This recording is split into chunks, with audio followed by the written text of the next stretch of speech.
नमः संस्कृताय मित्रों, आइए आज हम लोग महाकवि दंडी के 10 कुमार चरितम का सामान्य परिचय पढ़ेंगे। लेखक दंडी, समय सप्तम शती का प्रारंभिक काल, पिता मनोरथ या वीरदत्त, माता गौरी, पितामह भारत अवंत सुंदरी कथा अनुसार, जन्मस्थल अवंत सुंदरी के अनुसार दंडी के पूर्वज गुजरात राज्य के आनंदपुर के रहने वाले थे। बाद में एलिचपुर आकर रहने लगे। इसके बाद स्वयं कांची में आकर बसे।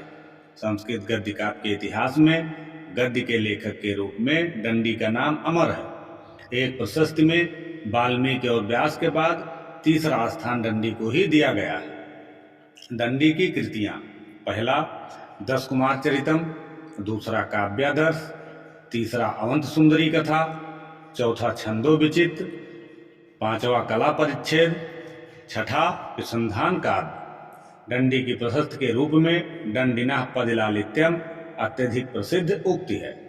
10 कुमार चरितम का सामान्य परिचय: विधा, कथा या आख्यायिका। यद्यप 10 कुमार चरितम में गद्य के दोनों लक्षण प्राप्त होते हैं, किंतु स्वयं दंडी इसे कथा मानते हैं। विभाजन: वर्तमान ग्रंथ 3 भागों में उपलब्ध है। पहला है पूर्व पीठिका, इसमें 5 उच्छ्वास हैं। दूसरा है मूल ग्रंथ 10 कुमार चरितम, इसमें 8 उच्छ्वास हैं। तीसरा है उत्तर पीठिका। उपजीव: मौलिक कल्पना, गुणाधि की बृहत कथा, प्रधान रस, अद्भुत रस, रीत, वैदर्भी, गुण, प्रसाद, मुख्य अलंकार, उपमा, रूपक और उत्प्रेक्षा। दंडी सुकुमार मार्ग के कवि हैं। दंडी के बारे में कहा गया है: कबीर दंडी कबीर दंडी, कबीर दंडी ना संशया। नायक राजवाहन, नायिका अवंत सुंदरी, प्रतिनायक मानसार, अन्य पात्र राजहंस राजा, वसुमती रानी, धर्मपाल पदोद्भव, सितवर्मा, उपहार वर्मा, अपहार वर्मा, सुमंत्र सुमित्र, कामपाल, सुश्रुत, रत्नोद्भव, सुमति, सत्यवर्मा, मित्रगुप्त, मंत्रगुप्त, अर्थपाल, विश्रुत, पुष्पोद्भव, प्रमति और सोमदत्त। इनकी प्रमुख टीकाएं: पहला है भूषण टीका, शिवराम पंडित। दूसरा है पदचंद्रिका, कविंद्रानाचार्य। तीसरा है लघु दीपिका, भानुचंद्र। ये टीकाएं केवल मध्य भाग की हैं, पूर्व पीठिका और उत्तर पीठिका की नहीं।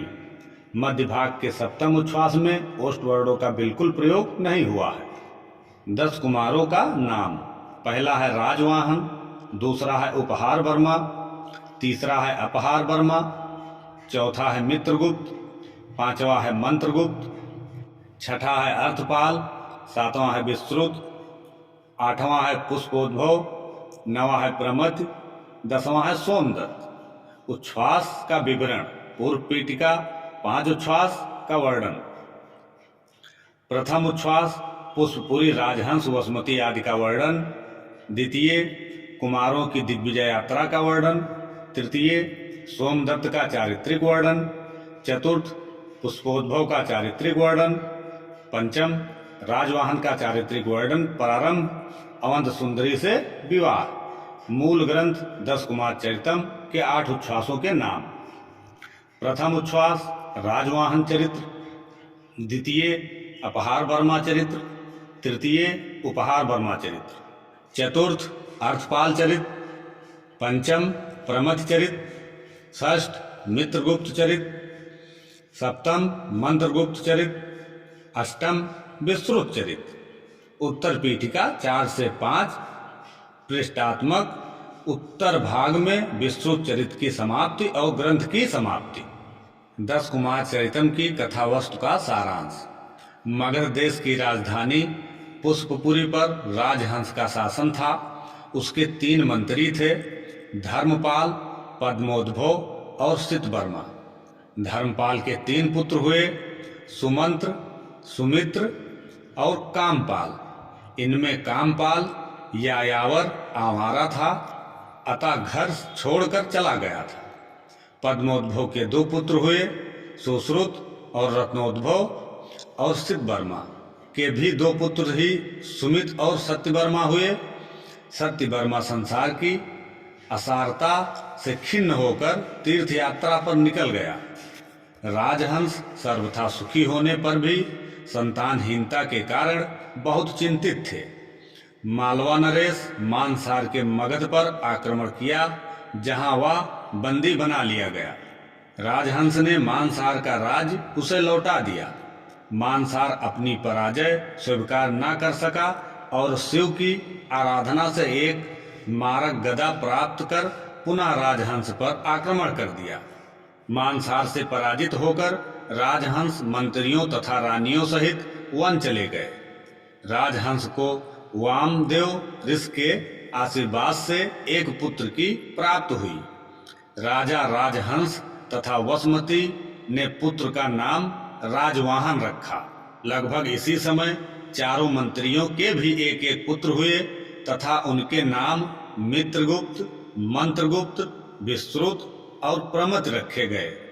तभी कामपाल के पुत्र अर्थपाल, रत्नोद्भव के पुत्र पुष्पोद्भव और सत्यवर्मा के पुत्र सोमदत्त भी वापस राजा के पास वन पहुंच गए।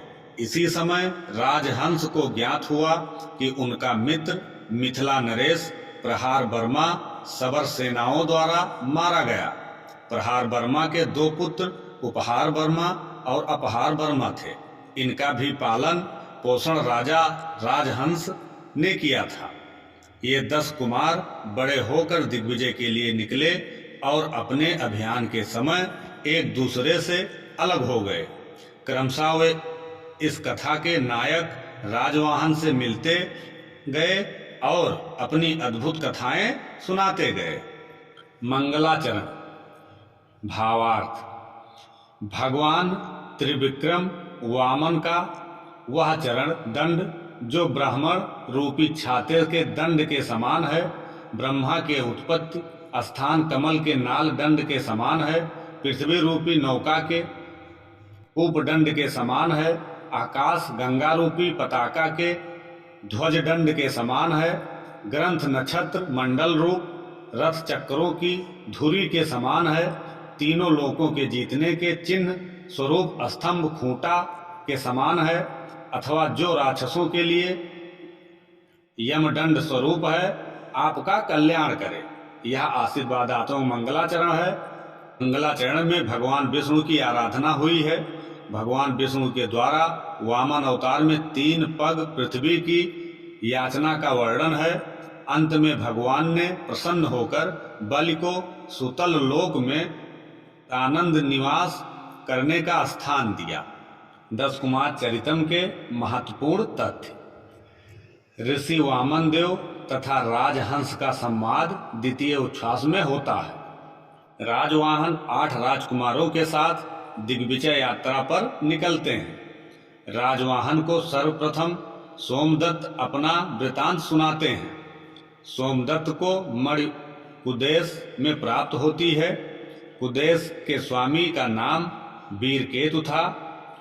मत्तकाल का वध सोमदत्त ने किया था। सोमदत्त का विवाह वामलोचना से हुआ। पुष्पोद्भव के पिता का नाम रत्नोद्भव तथा माता का नाम सुवृत्ता था।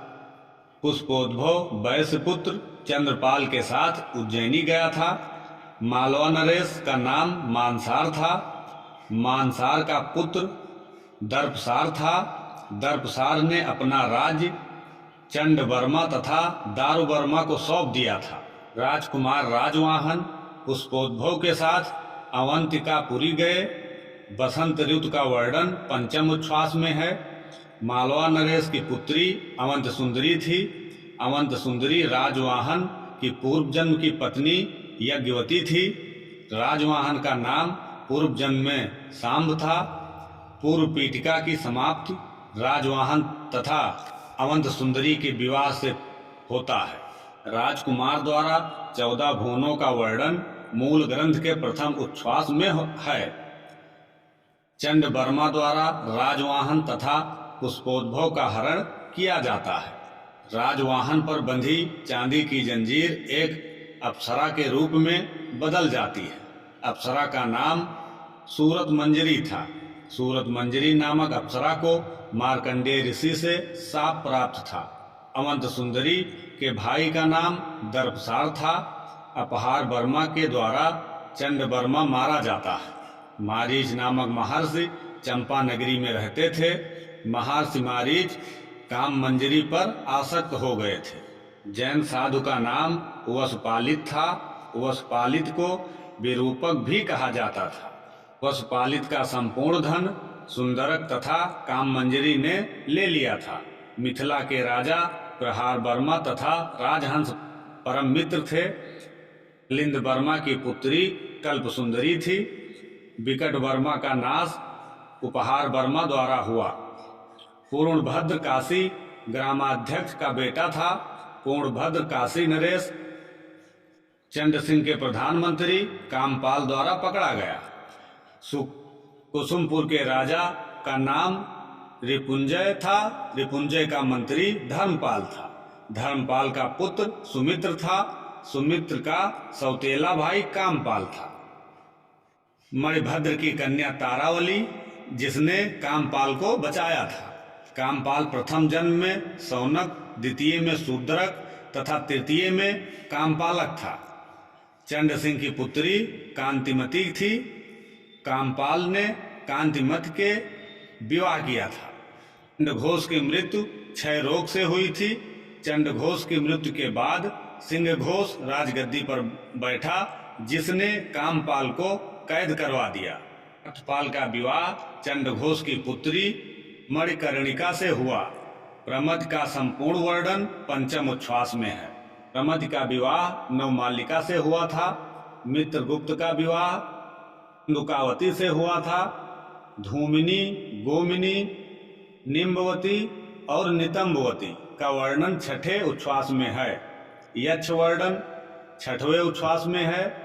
कलिंग देश की पुत्री कनकलेखा थी। कनकलेखा का विवाह मंत्रगुप्त से हुआ था। विस्तृत वर्णन आठवें उच्छ्वास में प्राप्त होता है। विदर्भ राज्य का राजा पुण्यवर्मा की मृत्यु के पश्चात अनंत वर्मा राजा बना। पुण्यवर्मा वृद्ध मंत्री सुरक्षित थे। अनंत वर्मा का धूर्त सेवक बिहार भद्र था। बिहार भद्र ने राजविद्या के विषय में बताया। राजविद्याएं चार होती हैं। पहला है त्रयी, दूसरा है वार्ता, तीसरा है अनुवीक्षिकी, चौथा है दंड। असमग नरेश का नाम संत भानु था। अनंत वर्मा की पत्नी वसुंधरा थी। अनंत वर्मा और वसुंधरा के पुत्र का नाम भास्कर वर्मा तथा पुत्री का नाम अंजुवादिनी था। बृहस्पति द्वारा प्रचंड वर्मा का वध हुआ। बृहस्पति का विवाह अंजुवादिनी से हुआ। बृहस्पति द्वारा भास्कर वर्मा को विदर्भ का राजा बनाया गया। मित्रों, आज के लिए बस इतना। मिलते हैं फिर अगले वीडियो में। तब तक के लिए नमः संस्कृताय।